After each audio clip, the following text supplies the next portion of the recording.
Hello everyone. Chapter 9 चल रहा है हमारा। तो चैप्टर 9 हम पढ़ रहे थे forces and laws of motion. तो बच्चों इसमें हम पीछे जो वीडियो हमने किया था उसमें हमने फोर्सेस के बारे में पढ़ा था। फोर्सेस क्या होते हैं बच्चों, जैसे मैंने आपको बताया था, कोई भी वस्तु है, कोई भी ऑब्जेक्ट है आपका, अगर उसको कोई भी अगर वो मोशन करती है या वो मोशन में है और रेस्ट में आती है या फिर वो डायरेक्शन चेंज करती है, तो वो उसके पीछे यानी कोई भी ऑब्जेक्ट है अगर आपका चल रहा है या फिर वो रेस्ट में है तो उसका कोई ना कोई रीजन होता है। तो हम उस रीजन के बारे में ही इस चैप्टर के अंदर पढ़ रहे हैं और इसके बारे में पूरी डिटेल से पढ़ेंगे। तो सबसे पहले हम फोर्स के बारे में तो बात हम कर चुके हैं, ठीक है। तो आज हम जो करने वाले हैं फोर्स के टाइप्स की बात करेंगे। कितने टाइप्स के हमारे पास फोर्सेस होते हैं बच्चों। देखो हमारे पास जो फोर्स हैं, दो टाइप के फोर्सेस होते हैं मेनली टू टाइप्स के फोर्सेस आपके इसमें होते हैं बच्चों, जो आपकी बुक में NCERT में मेंशन है। वैसे तो काफ़ी सारे हैं, लेकिन वो उन दो के अंदर ही वो सारे समा जाते हैं।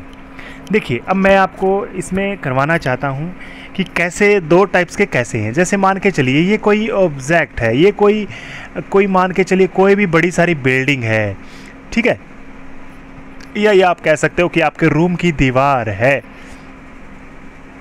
ठीक, आ गया होगा समझ में। और आपने क्या किया, आप है ना इसको क्या कर रहे हो, इसको यहाँ से इसको क्या कर रहे हो, धक्का मारने की कोशिश कर रहे हो। क्या कर रहे हो, यहाँ से धक्का मार के आप इसको हिलाना चाहते हो।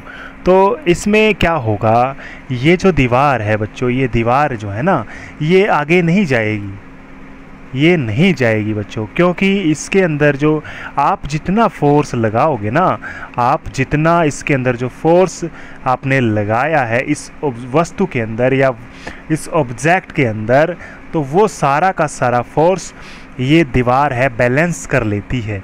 तो ऐसा फोर्स क्या होता है जो मतलब उसमें कोई चेंज नहीं कर सकता। यानी इसमें हुआ क्या, ना तो इस दीवार का कोई डायरेक्शन चेंज हुई, ना कोई शेप चेंज हुई, ना कोई ये मोशन में आई, ना फिर ये दीवार कोई मोशन में थी या फिर रेस्ट में नहीं आई। कहने का मतलब है भी इसमें जो पहले हमने जो टाइप्स किए थे उनमें से कोई भी इसके अंदर नहीं हुआ, ठीक है। देखो एक्चुअल में क्या हुआ है, इस जो दीवार है या फिर ये जो बिल्डिंग है, इसके ऊपर जो लगने वाले जो टोटल सम है ना, सभी फोर्स का जो टोटल है ना वो 0 है। यानी इसके ऊपर जो बल का जो प्रभाव है वो क्या है, वो 0 है, न के बराबर है। इसलिए ये ऑब्जेक्ट क्या है, इधर उधर मोशन में नहीं आता। तो बच्चों इसी बेस के ऊपर या फिर दूसरी चीज़ हम ले लेते हैं। यहाँ पर कोई छोटी सी कार्ट, मैंने कोई छकड़ा गाड़ी ले रखी है, कोई भी आपकी, जैसे ईंट का ट्राला होता है ना, जो ईंट इसमें डाल करके इधर उधर लेके जाते हैं, आप इसके ऊपर फोर्स लगाते हो। तो होता क्या है, वो फोर्स लगाने से आपका क्या है, वो जो ये आपकी जो रिक्शा सी है, यहाँ पर आपने इसको ज़ोर से आप यहाँ से हिला रहे थे तो ये रिक्शा की मोशन में आ जाती है। तो यानी इसके ऊपर जो फोर्स लगाया ये मोशन में आ चुकी है।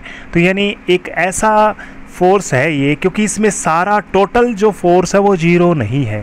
देखो ये जो ट्राला है ना, यानी जो ट्रॉली है ना, ये भी आपके ऊपर क्या है, फोर्स लगा रही है, लेकिन आपने ज़्यादा फोर्स लगाया है।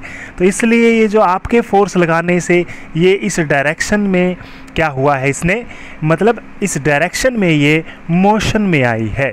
या हम ये भी कह सकते हैं वो जो दीवार थी, दीवार ने क्या किया, आपने जितना फोर्स लगाया था उतना ही फोर्स आपके ऊपर किसने लगा दिया, दीवार ने लगा दिया, वो बैलेंस हो गया।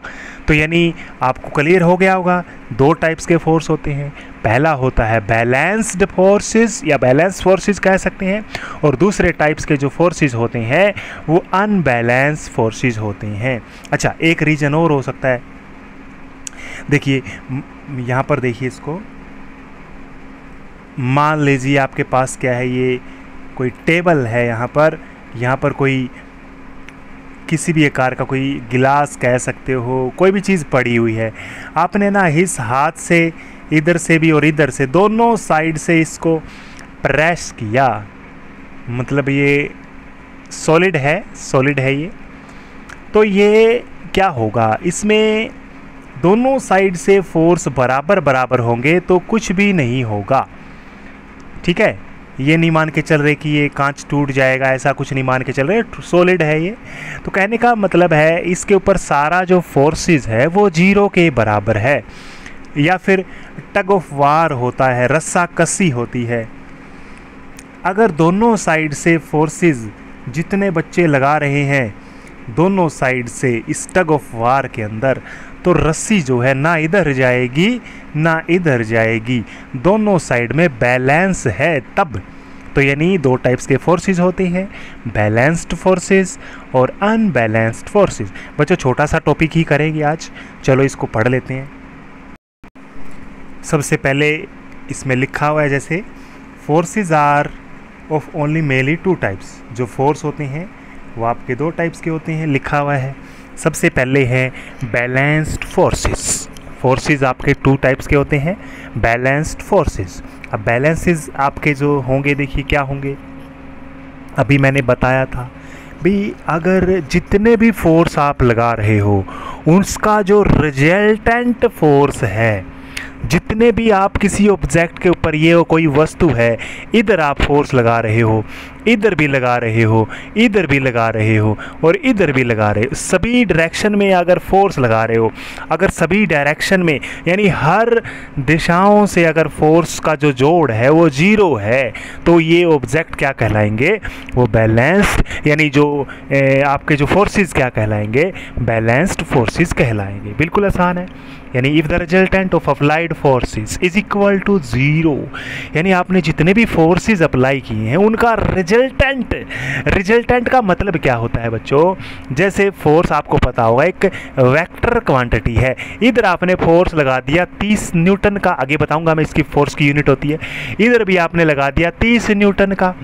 अब इनका देखो, इधर ये नेगेटिव डायरेक्शन है तो ये इसके रिस्पेक्ट में उल्टी डायरेक्शन में ये -30 माना जाएगा और ये +30 माना जाएगा, तो ये कट जाएंगे आपस में, इनका जो रिजल्टेंट फोर्स है वो 0 के बराबर है, तो इसलिए ये क्या कहलाएंगे, बैलेंस्ड फोर्सेस कहलाएंगे। अब इसमें एग्जाम्पल दिए हुए हैं, कोई टग ऑफ वार होता है, अगर दोनों साइड की टीम्स हैं रस्सा कसी के अंदर, अगर बराबर बराबर फोर्स लगाएंगी दोनों डायरेक्शन में, तो रस्सी ना तो इधर मूव करेगी ना उधर, कोई भी साइड में इधर उधर रस्सी नहीं जाएगी, क्योंकि ऐसा होता है रिजल्टेंट जो अप्लाइड जो फोर्सेस है ना, उनका जो रिजल्टेंट है ना वो 0 हो जाता है, इसलिए रस्सा ना तो इधर गिरता है ना उधर गिरता है। आ गया समझ में? चलो इसमें छोटा सा और दिया हुआ है, देखिए बैलेंस फोर्सेस की बातें इसने की हुई है। Balance forces do not cause any change of a state of an object, ये आपको ध्यान रखना है। अगर कोई भी ऑब्जेक्ट के ऊपर अगर आप बैलेंस फोर्स लगा रहे हो, बैलेंस्ड फोर्सेस काफ़ी सारे लगा रहे हो आप, तो वो क्या करेगा, उसके स्टेट को चेंज नहीं कर सकता। यानी मोशन में है तो मोशन में रहेगी, रेस्ट में है तो रेस्ट में रहेगी, अगर बैलेंस है तो ठीक है। तो यानी balance forces are equal in magnitude and opposite direction, याद रखना है।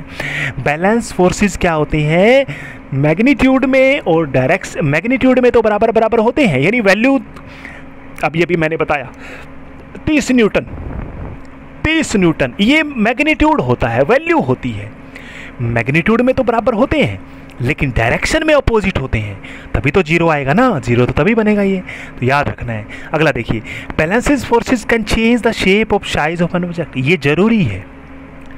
बैलेंस फोर्स अगर किसी में लगा रहे हो तो शेप को चेंज कर सकता है ये, जैसे कोई बॉल है यहाँ पर, ये फुटबॉल में मान सकता हूँ, यहाँ पर इधर से भी आप कोई फोर्स लगा रहे हो इधर, ये शेप को तो चेंज कर सकता है ना, शेप को चेंज कर सकता है, ये चीज़ आपको ध्यान रखनी है, ठीक है। दोनों साइड से बैलून पे आप लगा रहे हो, कोई गुब्बारा है उसके ऊपर आप लगा रहे हो तो उसका साइज चेंज हो सकता है, लेकिन उसके अंदर जो स्टेट है ना रेस्ट की या मोशन की, वो चेंज नहीं होगी। समझ में आ गया होगा। अनबैलेंस की बात करते हैं अभी, देखो सिंपल सा है ये भी, अगर पीछे वाले का ही है। अगर रिजल्टेंट फोर्सेस है ना वो जीरो से बड़ा हो ना, जीरो से बड़ा होना चाहिए बस। मतलब इधर आपने 30 न्यूटन लगाया, इधर भी आपने 20 न्यूटन लगा दिया। रस्सा कसी के खेल में आपने इधर 30 न्यूटन फोर्स लग रहा है, इधर 20 न्यूटन, तो रस्सी 30 वाली साइड में जाएगी। 30 में से 20 गया, 10 न्यूटन इस साइड में लगेगा, फालतू है इस साइड में। तो ये अनबैलेंस्ड फोर्सेस होते हैं। क्या होते हैं? Unbalanced force. If the resultant of applied forces are greater than zero then this forces are called unbalanced forces. बिल्कुल इजी है। कोई भी ऑब्जेक्ट है रेस्ट में हो, देखो an object in rest can be moved because of applying balanced force. ये भी आपको ध्यान रखना है। कोई वस्तु चल रही है ना, वो इसलिए चल रही है क्योंकि उसके ऊपर अनबैलेंस्ड फोर्स लग रहा है। जैसे कोई भी चीज चल रही है ना, वो अनबैलेंस्ड फोर्स की वजह से ही तो रेस्ट के अंदर, यानी object in rest can be moved because of applying, यानी कोई भी चीज़ रेस्ट में है। मान के चलिए देखो ये कोई बॉल है, ये रेस्ट में थी, अब ये चल रही है ना, रेस्ट हमने फोर्स लगाया, इसके ऊपर अनबैलेंस्ड फोर्स लगाया तब जाके चली है। अब देखो पीछे वाले पे चले जाते हैं वापस। ये दीवार है, ये दीवार है, इसके ऊपर फोर्स लगा रहे हो आप, ये चल नहीं रही, रेस्ट में थी, चल नहीं रही, इसका मतलब इसके ऊपर बैलेंस्ड फोर्स लग रहा है। लेकिन अगर ये चलने लग जाए तो ये इसके ऊपर अनबैलेंस्ड फोर्स लग जाएगा। इसका मतलब ये कहेंगे हम, आ गया समझ में?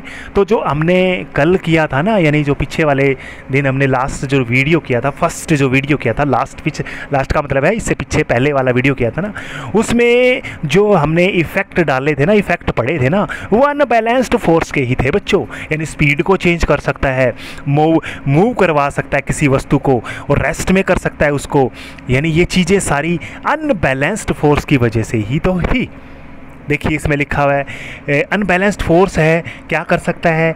स्टेशनरी ऑब्जेक्ट को मूव करवा सकता है, स्पीड को बढ़ा सकता है, स्पीड को कम कर सकता है, कोई कार को रोक, यानी कह सकते हैं किसी गाड़ी को या किसी ऑब्जेक्ट को स्टॉप कर सकता है, शेप को चेंज कर सकता है, साइज को चेंज कर सकता है। ये सारी चीज़ें हैं ना बच्चों, ये हमने जो पीछे करी थी ना हमने, वो अनबैलेंस्ड फोर्स की ही की थी। ठीक है, आ गया समझ में? इतना ही करेंगे बच्चों। जो वीडियो मैं सेंड कर रहा हूँ छोटे छोटे टॉपिक्स हैं, तो आप रेगुलर वीडियो को वॉच कीजिए, और रेगुलर करोगे, कॉपी में उतारोगे तो आपको ज़रूर समझ में आएंगे। ठीक है, और वीडियो को की सारी बातें आपको समझ में आई हैं तो वीडियो को लाइक करें, शेयर करें। Thank you.